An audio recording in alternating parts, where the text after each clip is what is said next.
Tropical storm Irene ravaged parts of the region with floodwaters 12 years ago. The Vermont Economic Resiliency Initiative identified 5 communities hit hardest by the historic storm. Brattleboro is one of them, and work is underway there to prevent future flooding in the downtown.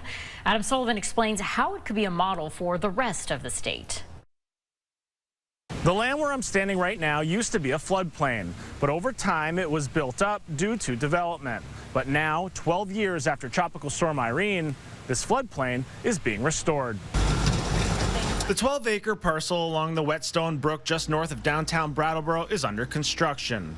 Deconstruction is actually a better word. Trucks are removing decades of soil that was hauled in for a logging operation that used to be staged here. The nearby brook is running high due to this year's rainy summer, but nothing like the height of Tropical Storm Irene. The brook was so heavily modified the waters flowed far too fast. When the brook jumped its banks back in 2011, it ran through downtown Brattleboro, saturating homes and businesses with mud.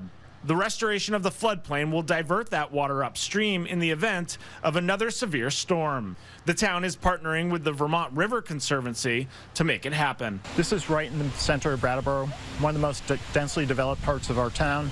And still we found room for this project. VRC bought the land back in 2011. The experts say the project is imperative to prevent future flooding. Because we're having more intense rain events, there's really no stopping that because of climate change. They also say communities across the region need to rethink how and where they develop. We should pull back from the river. Our communities, our businesses, our homes should pull back from the river and allow those rivers space. It's a $1.3 million project. Federal funds are paying for the majority of that cost.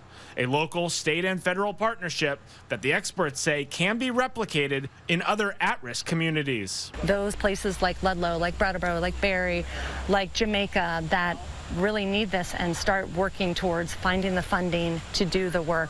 Money that officials say will be saved down the road by avoiding catastrophic damage. These flood events are bigger than any community. They're bigger than the town, they're bigger than the state.